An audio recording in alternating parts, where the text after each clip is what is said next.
أعوذ بالله من الشيطان الرجيم.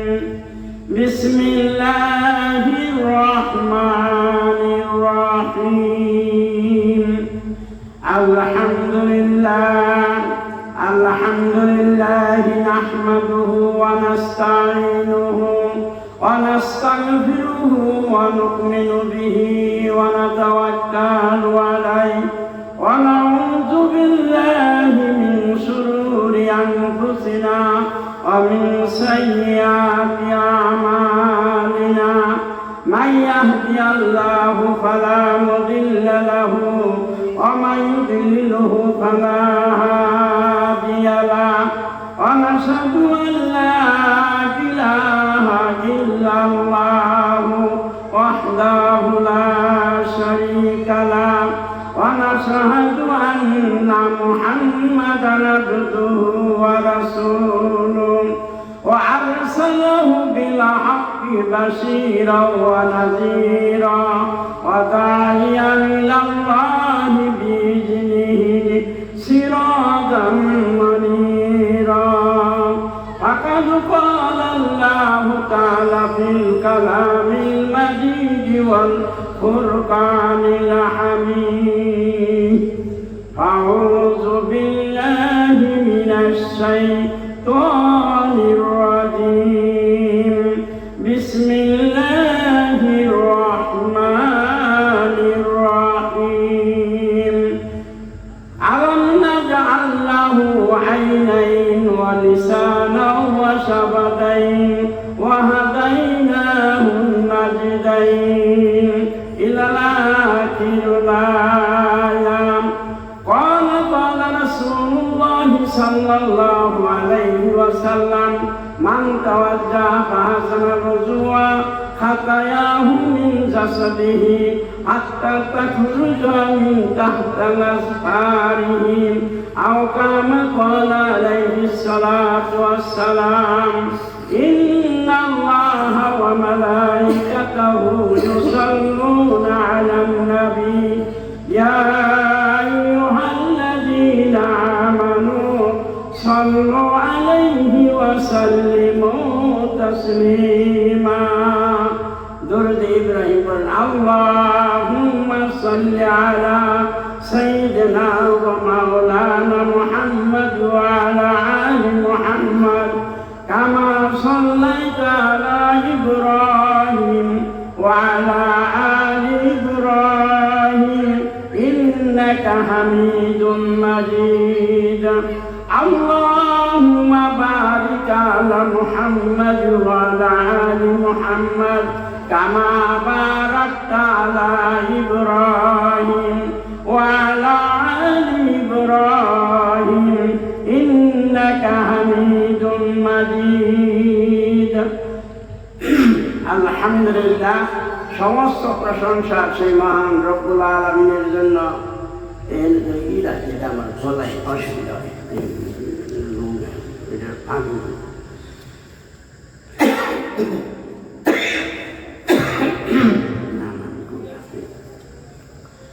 আলহামদুলিল্লাহ, আল্লাহ তাআলা এই যে একটা মজলিস, আমার আগে আপনার যা সভাপতি সব বলছেন, তার কারণ এই যে একটা মজলিস করা খুবই কঠিন ব্যাপার।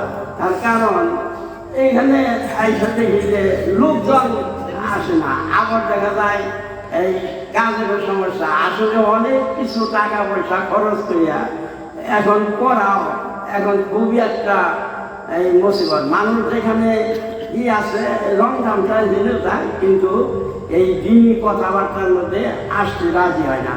কিন্তু আসলে এইটার মধ্যে যে সোয়াবের কথা বর্ণনা করছে আর অন্যগুলোর মধ্যে যে নিষেধ করছে তাও মানে হেলে যাইব, কিন্তু আদেশ করছে আল্লাহ তাআলার কালাম। এই কালামুল্লাহ শরীফ শোনারও মানুষের ইচ্ছা নাই। তার মানে এটা ওই এখন বর্তমানে দেখা যায় অনেক মানুষে এই কোরআন শরীফ ও অন্য বই পুস্তকের মতন ধারণা করে যে এটাও ওই একটা বই পুস্তক, মানে ওই রবীন্দ্রনাথ ঠাকুর প্রহ্লাদ নাম লিখছে দেখলেন।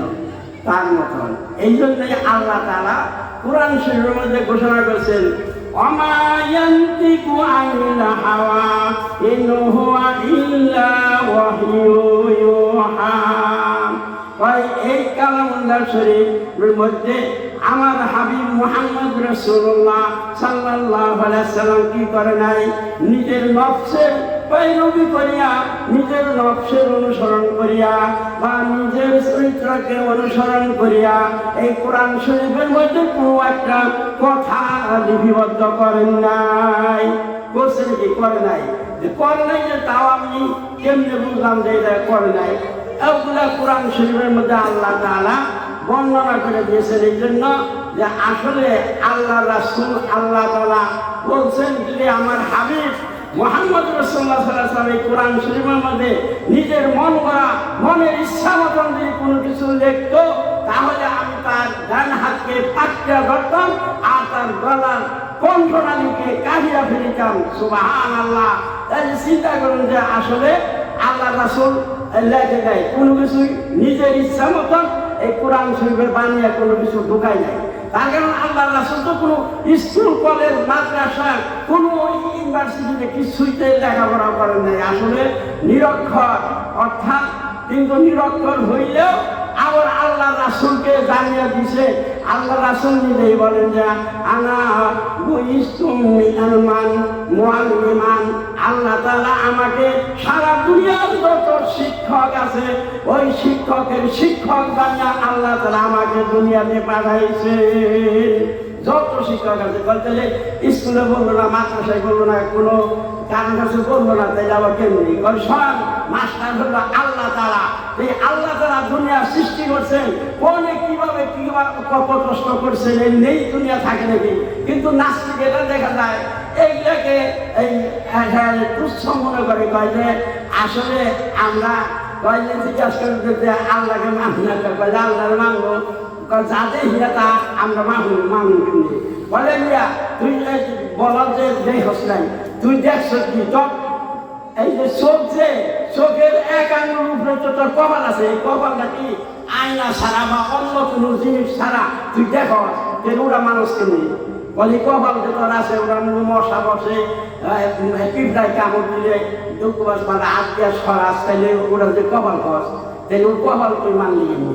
তাহলে ওদের তোর চোখের উপরে তো চাচু যাওয়াস না, পিছনে যাওয়াস না, কজাবর তুই করতে আমি তা দেখি না, তা মানি না। আসলে আল্লাহকে দেখে না তাই মানে না। কিন্তু এই সারা বিশাল দুনিয়াতে আল্লাহ তাআলা সৃষ্টি করছে, এই যে প্যান্ডেল হচ্ছে না একজনে না মানে এমনি হয়েছে, তাহলে এই সারা দুনিয়া দেখেই তো আল্লাহকে শোনা যায়। কিন্তু ওই নাস্তিকেরা দেখা যায় যে ভুল বুঝাইয়া মানুষকে কি করে গুমরা বানিয়ে যায়, নিজেও তো গুমরার মধ্যে আসে, আবার আরো মানুষকে কি করে গুমরাহি বানিয়ে দেয়। এই জন্য আমরা যে মুসলমান আমাদের চতুর্দিকে দেখা যায় যে ওই ধোঁকা দিবানিছে সব দিন। এই কোরআন শরীফকেও দেখা যায় অনেকেই অনেক কথা বলে যে কোনো কোনো আয়াত দেখা যায় অগণ উগ্র পড়ে, যেমন সুদ খায়, ঘুষ খায়, অনেক কিছু এগুলো যদি আয়াত দিয়ে থাকে যে এই আয়াত তিনটা কি করবে বাদ দিয়ে দেবো। এটা আমরা শুনছি যে দেখা যায় যে বড় বড় আলেমুলামা যে আমাদের বাংলাদেশে আছে, ওনারা একবার শেখ হাসিনার কামরা যায় ঘরে ঝাঁপ দিয়া তারপরে কইছে যে আপনাকে আমরা ভোট দিছি, দুনিয়ার বাংলাদেশের মানুষের ভোট দিয়ে আমাদের এই বানিয়ে দিছে, প্রেসিডেন্ট বানিয়ে দিছে, ইয়ের জন্য না, কোরআন শরীফের মধ্যে আত্মীয় লেখার পাই নাই, হাদিসের মধ্যে আত্মীয় দেবো না। তার মানে এগুলো আমি কর লাগবো না। আসলে আপনি দেশ তালিবান লেগে দিছে, আপনি সেই দেশ চালাবেন, আপনি এটা তখন তাদের যতটুকু পারে বুঝিয়া ওই আলেমরা বলে আছে, বলে আমি কোন সুদ খুলে বলবো। তাহলে এই যে আমাদের যে ধোঁকা চতুর্দিক দিয়ে দেখা যায় যে আমাদেরকে কি করতেছে, বিভ্রান্তের মধ্যে ফেলাইতেছে, আর আমরা সাধারণ মানুষ অতি সহজেই বোঝা লাগে। এই জন্য বলছে যে আসলে এই কোরআন হাদিসের সম্পূর্ণ জ্ঞান হইলেও তফসির ব্যাখ্যা বুঝলেও তারপরেও দেখা যায় যে অনেক সময় ওই নাস্তিকদের কথাবার্তাতে অনেকে গুমরা হয়ে যায়। এখন বর্তমান জমানা দেখেন না অনেক রকমের পার্থক্য এসে গেছে এই কোরআন হাদিস। এই জন্য এই যে ওয়াজ নসিহত আর শুনেন না আপনারা সবসময় যে হক্কানি আলেমের কথা কয়, যে হক্কানি আলেম যারা আছে তাদের কাছে যাই নিও। তার মানে হকানি আলেম পাওয়াও করি নিয়ে গেছে সব দেখা যায় যে কি করতেছে এই রকম বক্তা দেখবেন যে বহুত আছে তারা ওয়াজ নসিহত করে কিন্তু দেখা যায় যে আমলের দিকটা দেখা যায় যে তাদের তেমন কিছু নাই। তার কারণ আমল হলো স্বয়ং আল্লাহ রাসূল করিম সাল্লাল্লাহু আলাইহি সাল্লাম যেভাবে হাদিস পড়াইছে ওইরা তারা ওই রকম কওমি মাদ্রাসার মধ্যে পড়ে ওরাই হলো হক পথে থাকে। তার কারণ ওই কওমি মাদ্রাসায় প্রত্যেকটা আলেম কি করছেন আল্লাহ রাসূলের থেকে সাহাবাদের থেকে ওই রকম একজনের পর আরেকজন এইরকম করে আস্তে আস্তে কি করছেন শেষ জমানার মধ্যেও আসছে। যেমন আমরা সিলেটি হুজুরের কাছে লেখাপড়া করছি আশরাফ আলী থানভী রহমতুল্লাহ আলাইহি, উনি হয়তো খলিফা, তাইলে দেখা যায় যে ওনার ইয়া ওই সিলসিলা গেতে গেতে এরা আল্লাহ রাসূল পর্যন্ত গেছে। তাহলে আল্লাহ রাসূলের দিকে আসছে এর মধ্যে কোনো ই করে সব ঠিক মতন ওইটা হুকুম আকাম ঠিক রয়েছে। আর যে না একখানে লেখাপড়া কিছু করিয়া এই যে আমাদের দেশে দেখেন না যে ডক্টর নায়কের কথা শুনেন, হ্যাঁ আমাদের ছিল প্রচুর পণ্ডিত হইলে কি হবো, কিন্তু পণ্ডিত হইলে কোনো জায়গায় গুমরা বানিয়ে দেয়। এই জন্য দেখা যায় যে এই সব কথা ভালো মন্দ কইব, তারপরে নিজের মনের ইচ্ছা মতন একটা বানিয়ে তখন দেখা যায় যে তখনই ধোঁকা খেয়ে গেল। এই জন্য হক্কানি আলিমুলামারা যারা বলে তাদের সঙ্গ ধরা লাগবে। এই জন্য হক্কানি আলিমুলামা যারা আছে এই যে সমস্ত ওয়াজ নসিহত শুনেন এখানে এগুলোর মধ্যে আসলে 2-4 জনম না আসে, তারা ওই রকম যে কাজের কথা যদি শুনেন তাহলে আপনার ভিতরে নূর পয়দা হবে, আপনার মধ্যে এলে মানবে। আর ওই রকম হক কথাগুলা শুনতে শুনতে আপনার মধ্যেও ওই রকম আসিয়া যাবে, নূর আসিয়া যাবে। কিন্তু অনেক আলেমের কথা শুনলে পরে আবার অনেক সময় গুমরা হয়ে যায়। এই জন্য আমরা কি করব, সব সময় এই যে দেখা যায় এটা ছোট মোটো একটা সভা, এই সবার মধ্যেও অনেক আছে আলেমে যারা আছে এরা আসলে কার কথা যারা যে আমাদের মধ্যে ইমানটা মজবুত হবে বলা যায় না। এই জন্যই আসতে হয়। অনেকে বলে যে ওয়াজ নসিহত কি হয়, আসলে ওয়াজ নসিহত দিয়া এই যে স্বাভাবিক জিনিস ওয়াজ নসিহত দ্বারা মানুষ হয়। আর তাছাড়া অন্য রাস্তা গেলে বলে এইগুলা গুমরাহির মধ্যে শিখায়। এই জন্য আমরা দেখছি যে অনেক সময় হক্কানি আলেমদের কাছে থেকে এমন কত কঠিন কথা বাহির হয়, প্রশ্ন করে বসে। এইরকম কয় যে আল্লাহ রাসূল যে কিনা আপনারা বলেন যে আল্লাহ রাসূল নাকি আল্লাহ এই পিউবা কিছু হাবিবুল্লাহ, বলে হাবিবুল্লাহ তো দুস্থ, বলে আল্লাহর দুস্থ, বলে আল্লাহর সঙ্গে তো আপনার হাবিবুল্লাহর এত মহব্বত আছে, ভালোবাসায় আছে। তাহলে আবার দেখা যায় যে এই আপনার আল্লাহ রাসূল বলে হ্যাঁ মেলাজে গেছে, হ্যাঁ মেলাজে জায়গা দেখা যায় আল্লাহর সঙ্গে দিদার করছে।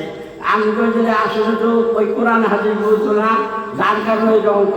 এই যে আমি যে প্রথম আয়াতের মধ্যে বলছি ওমা ইয়ানতিকু আনিল হাওয়া ইন হুয়া ইল্লা ওয়াহয়ু ইউহা, এই আয়াতের দ্বারা বোঝা যায় যে আসলে আল্লাহ তাআলা কি করছেন, আল্লাহ রাসূল যা বলছেন সব আল্লাহ তাআলা বলছে, তাই বলছে, এর বাইরে কোনো কথা এই কোরআন শরীফের মধ্যে লেখা নাই। এই জন্য আল্লাহ রাসূলকে কোনো লেখাপড়ার জন্য কোনো মাস্টারের কাছে যায় নাই, কোনো স্কুল কলেজ ইউনিভার্সিটিতে পড়ে নাই, কিন্তু দেখা যায় স্বয়ং আল্লাহ মাস্টার হইয়া সব বিদ্যা শিক্ষা দিছে, কোনো দিকে কম রাখে নাই। তার কারণ উনি নিজেই বলছে আমাকে আল্লাহ তাআলা দুনিয়ার সমস্ত শিক্ষকের উপরের দরজার শিক্ষক বানিয়ে দিয়েছে, সব শিক্ষকের শিক্ষক। তার মানে আমার লেখাপড়া করলে তাহলে ওই লোকের লেখেরা স্বয়ং আল্লাহ তাআলা দুনিয়া সৃষ্টি করছে, আল্লাহ তাআলা শিক্ষা দিয়েছেন। এই জন্য আল্লাহ রাসূল করিম সাল্লাল্লাহু আলাইহি ওয়াসাল্লামের সঙ্গে ওই বৈজ্ঞানিকরাও অনেকে এখনো বলে যে আসলে কি আল্লাহ রাসূল ভাই আমরা তো চন্দ্রে গেছি, চন্দ্র আবিষ্কার করছি, আমরা মঙ্গল গ্রহণে যাব করিয়া চেষ্টা করতেছি, আর চন্দ্রের মধ্যে আমরা অনেক কি করছি রড সিমেন্ট এবং বালু পাঠিয়ে দিয়েছি, আর আমরা সেখানে বসবাস করব। আল্লাহ রাসূল কি করছে ওই চন্দ্রে অবতীর্ণ হয়েছিল? এই যে কথা কইল, এই কথা আসলে তারা তো অনেক জ্ঞান বিজ্ঞানের দিক দিয়া অনেক মানুষ এটা গুমরাহ না, তারা মনে করো যে আসলে তো হুজুর রাখাতে হুজুরগিরি করে, ওর আগে হ্যাঁ বুঝবো আসলে আল্লাহ রাসূল ওই চন্দ্র কত দূর, চন্দ্র তো এই বিজ্ঞানের দিকে বই পুস্তক বলে 2,30,000 মাইল দূরে, আর 9,30,00,000 মাইল দূরে এইরকম সূর্য এবং কি এই তারকা এবং এই গ্লাস্কো এমন ওখানে দেখা যায় যে লক্ষ লক্ষ কোটি কোটি গুণ দূরে এইরকম দেখায় নক্ষত্র সব কিছু পেরি দিয়া পাড়ি দিয়া আল্লাহ রাসূল করিম সাল্লাল্লাহু আলাইহি ওয়াসাল্লাম স্বয়ং কি করছেন, সেই আরশের মধ্যে যাইয়া আল্লাহর সঙ্গে দিদার হয়েছে। এই জন্য দেখা যায় যে আল্লাহ রাসূল কি কম নাকি, এটা বিজ্ঞানে কোনো জমানায় ওই পর্যন্ত যাইতেই পারবে না স্বয়ং আল্লাহ রাসূল। তাহলে তারা এইরকম ভূত দিয়া ওই রকম দেখবেন যে বৈজ্ঞানিক কাছে গেলেও মানুষ অন্য ধোকা খাইব, আসলে তো হুজুরা খালি মুখে কয়, ওই ওয়াজ করে আর এই মানুষের খালি বোঝায়, কিন্তু আসলে তারা এগুলো জানে না। আসলে তো আল্লাহ রাসূল করিম সাল্লাল্লাহু আলাইহি ওয়াসাল্লামকে আল্লাহ তাআলা দুনিয়া সৃষ্টি করিয়া ওনাকে পাঠাইছে ওনার মতন শিক্ষক, ওনার মতন জ্ঞানী, জ্ঞান গরিমা বুদ্ধি সব দিয়া আল্লাহ তাআলা পাঠিয়ে দিয়েছেন। এই জন্য আল্লাহ তাআলা কুরআন শরীফের মধ্যে এগুলা বলছেন, ওই রকম সূরা ওয়াত-তিনের মধ্যে বলছেন যে আমি মানুষকে সৃষ্টি করছি, লাকাদ খালাকনাল ইনসানা ফি আহসানি তাকওয়িম, আমি মানুষকে এত সুন্দর করে বানাইছি, পৃথিবীর বুকে এত সুন্দর করে আর কোনো প্রাণীকে বানাই নাই, কোনো বস্তুকেই সৃষ্টি করে নাই। তাই দেখা যায় যে আসলে মানুষ আসলে জ্ঞানী, গুণী, বুদ্ধিমান, চেতনা সব কিছু দিয়া দিছে, যার কারণে মানুষের যে মাথার দিকে লক্ষ্য করলে দেখা যায় বিরাট একটা জগতের মতন মডেল তৈরি করিয়া দিয়েছেন। তার মানে মানুষের মধ্যে এই 3.5 হাত বডির মধ্যে এই যে দুনিয়ার মধ্যে যা কিছু দেখেন সব কিছু মানুষের মধ্যে আছে। এই জন্য মানুষকে সর্বশ্রেষ্ঠ বলা হয়, এমনকি এই মানুষকে বলা হয় যে এরা সৃষ্টির সেরা, আসলে সৃষ্টির সেরা। এই জন্য সৃষ্টির সেরা ওই বান্দাকে আল্লাহ তাআলা ইবাদতের দিকটাও সৃষ্টির সেরা ইবাদত দিয়েছেন, সেটার নাম হলো সালাত, নামাজ।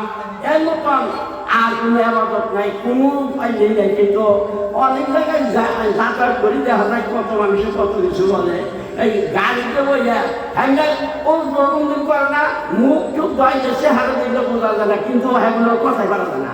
এইরকম জ্ঞান মানে নামাজ ছাড়াও ইবাদত আছে, বলে আমি কথা বলেছি এইগুলো ইবাদত না, এখন চিন্তা করে হ্যাঁ কথা বলে গেলে ওই মাইক হামলা পায়। তাই দেখা যায় যে এই যে মানুষ আসলে জ্ঞান গরিমা ছাড়াও উল্টা উল্টা অনেক কিছু করে, এই বিভিন্ন রকমের মানুষ তৈরি হইতেছে। এই জন্য দেখা যায় ইসলামের শত্রুতা করে, শত্রুতা কিন্তু আসলে ওই খেয়াল করে পড়লে বলে কোরআন হাদিসের দেখা বুঝা পড়া তারপরেও আবার সেই অন্য মানুষের কাছে বুঝতে হয়। তার কারণ এই জন্য তো বলছে যে হক্কানি আলেম ওলামারা যা বলে সেই পথে যদি থাকে তাহলে সঠিক থাকা যাবে, নচেত ভুলিয়া তোমার ইমানকে নষ্ট হইয়া দিবে। এই জন্য আমরা ওই রকম কথাবার্তার মধ্যে না যাই, আসলে ওইগুলা না শুনি, আমরা শুনি হক্কানি আলেম ওলামারা যেখানে থাকে, যে মজলিসে থাকে সেখানে যাইয়া কিছু সময় লাগাইলে আমরা ওই আল্লাহর কথাই তারা বলবে, ব্যক্তিগতের কথাই বলবে, পরকালের কথাই বলবে। এই জন্য তার কাছে যাইতে হয়। আর একজন ইঞ্জিনিয়ারের কাছে যাইবেন, সেখানে গেলে পরে দেখবেন যে কত বড় দালান, কয় হাত হইলে পরে কতগুলা মাল লাগবে সেইগুলা তারা বলবে, রড কতটি লাগবে, সিমেন্ট কতটি লাগবে এইগুলা বলবে। গরুর পাইকারি আছে, তার কাছে গেলে পরে দেখবেন গরু কোহনে কিভাবে করে বেচা হারছে আর কিভাবে মারা হারছে, দালালি ভিড়া এইগুলাই আলোচনা করবো। যারা দেখা করে সেটা করে। এই জন্যই বলছে যে হক্কানি আলেম ওলামাদের কাছে যাও, সেখানে গেলে পরে আল্লাহ এবং আল্লাহ রাসূলের কথা তোমাদেরকে বুঝিয়ে দিবে। এই জন্য আল্লাহ তাআলা আমাদেরকে সঠিক বুঝ দান করুক, আর আমরা ওই উলামাদের সঙ্গে থেকে এইগুলা জানি। এই জন্য বলতেছিলাম যে আসলে আল্লাহ তাআলা মানুষকে এত সুন্দর করে বানাইছে, পৃথিবীর বুকে এত সুন্দর করে আর কোনো প্রাণীকে বানাই নাই। এর জন্য দেখা যায় তফসিরে কিতাবের মধ্যে একটা ঘটনা আছে, ঈসা ইবনে মুসা এইরকম একটা রাত্রিতে, জ্যোৎস্না রাত্রি ছিল, 14 দিবাগত রাত্রি। ওই রাত্রিতে তার বিবি সুন্দরী ছিল, তার সঙ্গে বৈশা আলাপ করতে করতে হঠাৎ করে তার বিবির মুখের দিকে তাকিয়া কয়েকটি যে এই তুমি যে চন্দ্রের সে দ্বিগুণ সুন্দর না হও তাহলে তুমি তালাক সারা মাত্রা বলছে। তখন 3 তালাকের কথা কইছে। তখন ওই মহিলা ছিল এই শিক্ষিতা, তখন উনি শিক্ষিত, উনি কোরআন হাদিসও বুঝে। তখন উনি করছে তাড়াতাড়ি দৌড়িয়া দিয়া ঘরে ঝাঁপ দিছে। তুমি আমার 3 কথা কই হালেছ, পরিষ্কার তালাক দিয়ে হালেছ, তালাক করে গেছে, তুমি আর আমার স্বামী নাই, আমি তোমার পরিবার নাই, যেখানে ভিন পুরুষ হয়ে গেছো তুমি, তুমি সাবধান আমার রাত দেওয়ার সাথে কম যাবে। এমন তো হ্যাঁ খুব একটা বিপদে আস্তামটার স্থলে করলাম। যত আলেমরা আমাকে ডাকে সব আলেমরা ফটো দেয় যে হ্যাঁ 3 কথা পরিষ্কার করছো, ওরা আস্তাম ঠাকুর করলেও হয়। অনেক সময় আস্তাম ঠাকুরে কেটে বিয়ার কথা কইলেও বিয়াও ওই জায়গা। এই জন্য বইটা গেছে কেন তো কইছো যখন, তখন ওই রকম সব আলেমরা যখন এই কথা কইছে। এখন দেখা যায় যে অনেক এই বাসার কাছে বিচার দিছে, এখন বাসা ওটা কিছু করার না, কী করবো। হ্যাঁ দেখা গেল যে ওই রকম দেখা যায় যে আমরা যে মোজা মানে ইমাম আবু হানিফা রাহমাতুল্লাহ একজন সাকিব, উনি কইল কি যে আসলে এইটার জন্য এমনি কইলে বলে কাজ হবে না, ওগুলোকে মান মারছে না, কবে যদি বানিয়ে হয় বলে তাহলে শুক্রবার জুমবার দিন ওই শাহী মসজিদে যাবো, ওইখানে যে ওইটার বিচার হবে, ওইটা ঠিক করা হবে। তখন দেখা গেল ভুলটাই করে দিল। আর শাহী মসজিদ রাজার মসজিদে যাইয়া ওই রকম দেখা যায় যে ইমাম সাহেবের গিয়ে কানে কানে কইছে, ইমাম সাহেব তুমি শুক্রবার জুমবার দিন অতিনি সূরা পড়বা, ওইটা পড়লে বলেই তাহলে এইটা আমি এই মাসলাটা ঠিক করে দেবো। তখন করছে কি যে আমার এই জায়গায় ভুল করবে যে লাকাদ খালাকনাল ইনসানা ফি আহসানি তাকওয়িম, এইরকম আছে তুমি লাকাদ খালাকনাল সব বা কমর বলবা, ওই আমার মানুষ যোগা বল না, তোমার মানুষ যোগা আমি আছি। তখন দেখা গেল যে সত্যিকারে ওই দিনকার তো মানুষ আমার মসজিদ বুঝাই গেছে। তখন তো ওই রকম দেখা যায় ওই মামা মহানিপা মানে আছে, এখন দেখা যায় যে এই সব ওই ইমাম সাহেব ওইরকম করছে, মানুষের নামাজ ছেড়েছে, বলে ইমাম সাহেব কিছু নামাজ না, উনি কোরআন শরীফ বানিয়ে করছে। তখন এলে বলছে কী হয়েছে, কোরআন শরীফ বানিয়ে করছে, বানিয়ে করছে কি কই সংশয় কথা বলছে, কলকাতা যে পুনরাদি কইলা যে এই চন্দ্রের শিরা দ্বিগুণ সুন্দর এই মানুষ, এটা তো সত্যিকারই। তার কারণ আল্লাহ তাআলা 4টা জিনিসের সঙ্গে কসম খেয়ে বলছেন, والتين والزيتون وطور سينين وهذا البلد الأمين। এই 4টা জিনিস, জয়তুন বৃক্ষ ওইটা থেকে তৈরি হয়, ওই আরব দেশে বিখ্যাত, যাই হোক আসল উদ্দেশ্য সরকার করে কই 2টা জিনিস। আর বাবা দিলে আমি মানে কাবার ঘর কসম খেয়া, এইরকম 4টা জিনিসের কসম খেয়া আল্লাহ তাআলা বলছেন লাকাদ খালাকনাল ইনসান। ইনসান অর্থ কি? ইনসান অর্থ মানুষ। তাহলে তো আল্লাহই স্বয়ং করছে 4টা জিনিসের সঙ্গে কসম খেয়া বলছে যে মানুষ হলো সবচেয়ে সুন্দর, এর উপরে আর কোনো জিনিস সুন্দর নাই। সত্যিকারে মানুষের চেহারার দিকে দেখলে কি সুন্দর দেখা যায়। এই দেখা যায় যে মুখ, তার উপরে নাক, তার উপরে চোখ, তার উপরে কপাল, এইরকম করে ফিট করে দিছে।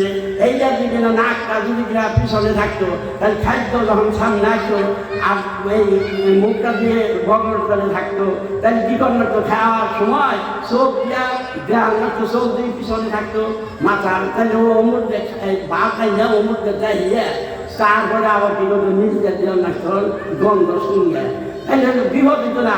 এই জন্য আল্লাহ তাআলা কিন্তু মানুষ বানাইছে আসলে যেখানে যেটা ফিট করা দরকার ঠিক তেমনি ভাবে করছে।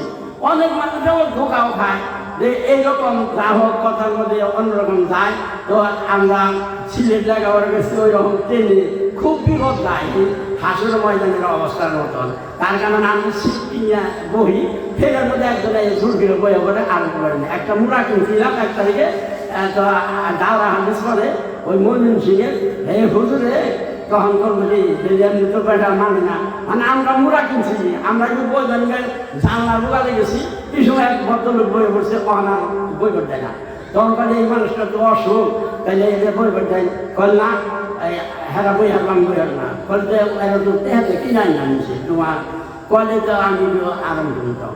তো আমি যারা চলবি না তখন উনি না চশমা টশমা বের গেলে তাদের বদল হয়ে গেছে, ওনাদের খুব জব্দ করলো, তাও তাই বোঝা যায় যে বিপদ কিরকম। তো ওই রকম একজন ব্যক্তি মনে করে যে না আমরা তো মানুষকে সব সুন্দর বানাইছে, কিন্তু এই যে ট্রেনের মধ্যে যে বিপদ, এইখানে আমার হাত পাও এগুলো জোড়া নড়াচড়া করানো থাকে, কিন্তু এইটা যদি না স্ক্রু দিয়ে দিত তাহলে এখানে খুললেও হন আমি আরামে বই হাঁটা, আমি তো অন্ধ বই খাইয়ে নিছি দাঁড়িয়েও পুরা দাঁড়াই হারি না আর বলতেও পারি না, তাহলে তো বিপদ এইরকম হইলে ভালো হয়েছে। তো ওইরকম চিন্তা ভাবনা করতেছে। আর ঘটনাটা তো বহু দূর রাস্তা, মনে গেছে এই ঢাকা থেকে চিড়াগাঁও সিলেট গেতে অনেক সময় লাগে সারা রাখি। তখন হ্যাঁ উঙ্গা দিয়েছে ঘুমাইছে আর ও করছে ব্যাগ ছিয়া দিছে, তখন দেখা যায় যে হ্যাঁ ব্যাগ একটা ছিঁড়ে যায়, না আল্লাহ ভালোই করছে। বলে আমি সেটা বুদ্ধি করছিলাম যে ওই রকম যদি স্কুল থাকতো তাহলে খুললা দিয়ে ব্যাগের মধ্যে ছুঁয়ে দিতাম, এই না আমি নয় বইতাম ছুঁড়ে নিয়ে গেল আমার ব্যাগটা তো আমার পা অসুবিধা জানি আত্মা অসুবিধা, তাহলে তো বিপদই।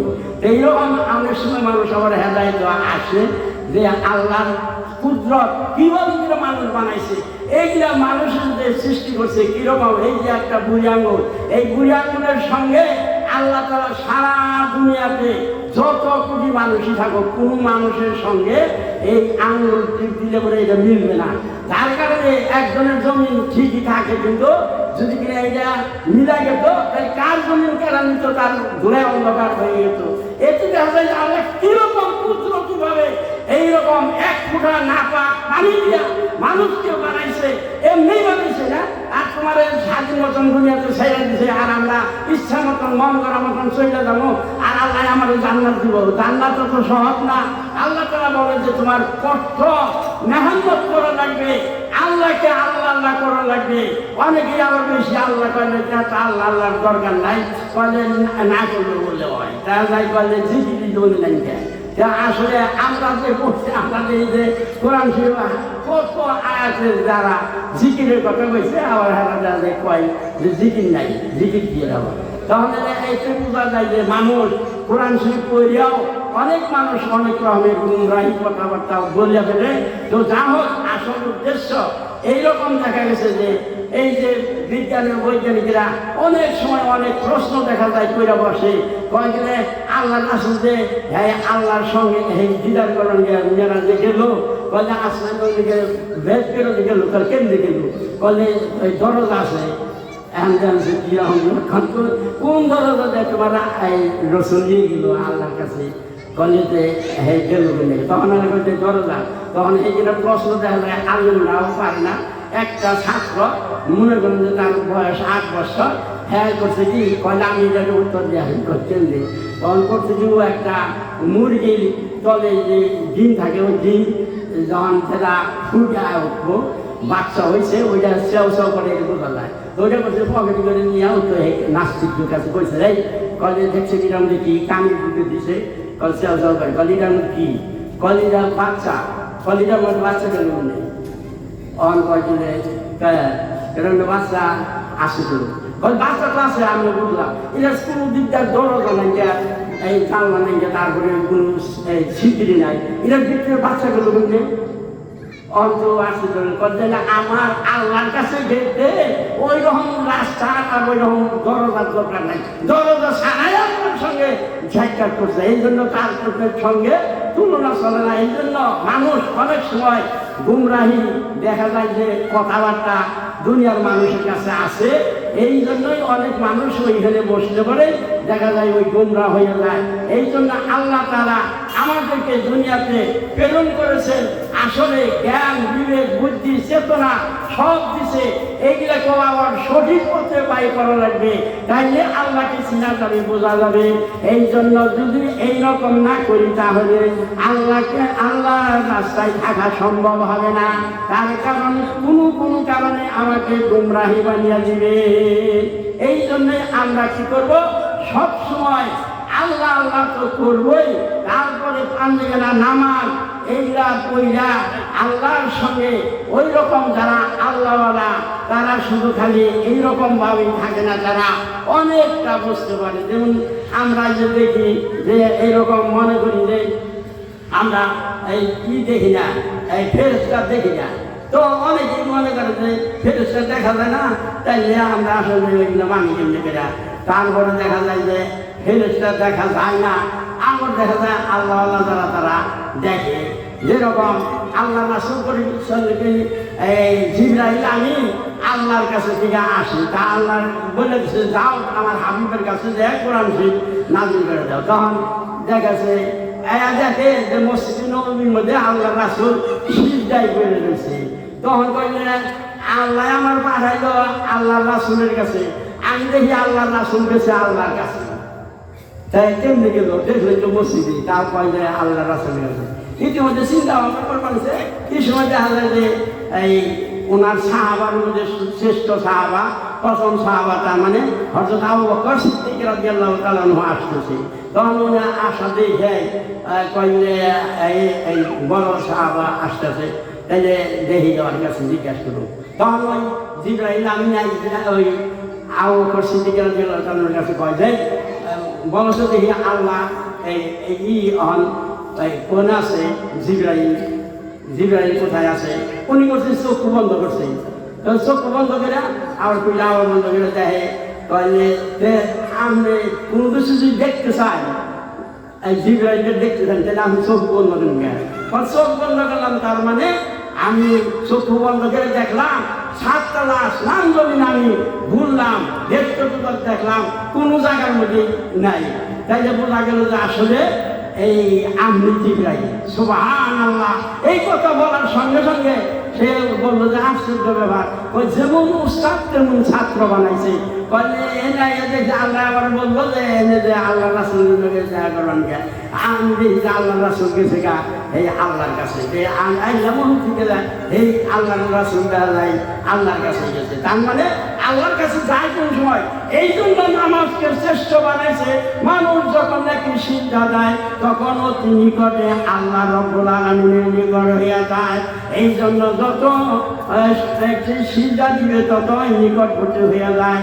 এই জন্যই সিজদা দেই যে আমরা শুধু আসলে দেখি যে পাখির মধ্যে ছটির মধ্যে দেই, কিন্তু আসলে সিজদা যখন দেই তখন আল্লাহ রাব্বুল আলামিনের কুদরতি পায়ের মধ্যে দেওয়া হয়। এইরকম ভাবে যখন নাকি বান্দা ওই সূরাগুলা তেলাওয়াত করে তখন ওই রকম প্রত্যেক সূরার মধ্যে কি করে আল্লাহ রাব্বুল আলামিন ওই রকম তার উত্তর দেয়। এই জন্য আল্লাহ অতি নিকট হয় যখন নাকি বান্দা সিজদার মধ্যে পড়িয়া যায়। এই জন্য ইবাদত এটা নামাজ এমন একটা ইবাদত, এই ইবাদতের দ্বারা আল্লাহর নৈকট্য হাসিল করা সহজ, আর কোনো ইবাদত দ্বারা ওই রকম হয় না। তার কারণে আপনি যাকাত দিন, তাহলে আপনি ধনী মানুষ, এই জন্য আপনি মধ্যে অহংকার আইন। তারপরে হজ করে বারবার যায়। অনেক মানুষের যখন ধোকা খায়, কয় যে আসলে হজের সোয়াব নষ্ট হয়ে যায়। কয় কেমনে? এক বক্তা ওয়াজ করে, বড় বক্তায় পরে যখন ওয়াজ শেষে বলছে, তো একজন বুড়া মানুষ কয় যে নাতি আছেন অমুক এই নাম ধরে কইবে নিচে গেলে আমার 7 নম্বর নাতিকে নিয়ে যা। তো আমার বক্তা তো আলেন, তো এই ভালো বক্তা এখন বুড়া আছে দেখে 7 নম্বর নাতি দিয়ে। তখন বলে যে আমি দেখতে কইলাম 7 নম্বর নাতি দিয়ে। কলে আমি হলে গেছি তো 7 বার, এই 70 নম্বর নাতি রান্না করি। কলে আপনি যে হসপিটাল নিয়ে বলে সব বলবা, তার কারণে আপনি সব কামো না। আপনি আমরা কি জানবার চেয়েছি যে আপনি কয়বার হজে গেছেন, ওইটাই তো বোঝা যায় যে আপনি জানিয়ে দিতেছেন যে আমি যে হজ করি। তাহলে দেখা যায় যে সব ইবাদতের মধ্যে অহংকার আছে, আমিত্ব আছে, অনেক কিছু আছে, কিন্তু আল্লাহ রাব্বুল আলামিনের সিজদা যখন দেয় তখন বান্দারে নিজের হিরো মনে করিয়া, একবারে ছোট মনে করিয়া ওই আল্লাহ রাব্বুল আলামিনের এরকম উচ্চ স্তরে নিয়ে পৌঁছিয়া যায়, উচ্চ স্তর উপরে নিয়ে পৌঁছিয়া যায়। এই জন্য আল্লাহ তাআলা ওই ইবাদতকে বেশি শ্রেষ্ঠ বানিয়ে দিয়েছে। এই জন্য আমরা ওই শ্রেষ্ঠ ইবাদত সবসময় নামাজ তো করবই, তারপরে আনুষঙ্গিক যতগুলো আছে সেগুলোও মানতে হবে। খালি নামাজের দ্বারাও জান্নাতে যাওয়া যাবে না। মানুষের সঙ্গে চলাফেরা, মানুষের হক সব কিছু দেওয়া লাগবে। দেখেন যে আমাদের এই কত কিছু যা ভেজাল আছে, কোরআন হাদিস পড়লে দেখা যায় যে অনেকেই দেখা যায় বইয়ের হক নষ্ট করে ফেলায়, এরকম দেখা যায় আমাদের মধ্যে আছে। তাহলে বোঝা গেল যে আমি যে হজ করব, আমি যত নেক কাজ করব, এই নেক কাজ করে কপাল গাও করলেও যদি কিনা আল্লাহ ধরে যে তোর বইয়ের হক তুই দেশ নেই কেন, তখনই কি হবে, ওরে ওই জান্নাতি লোকটাও তারা জাহান্নামে দিয়ে দিবে। নাউজুবিল্লাহ মিন যালিক।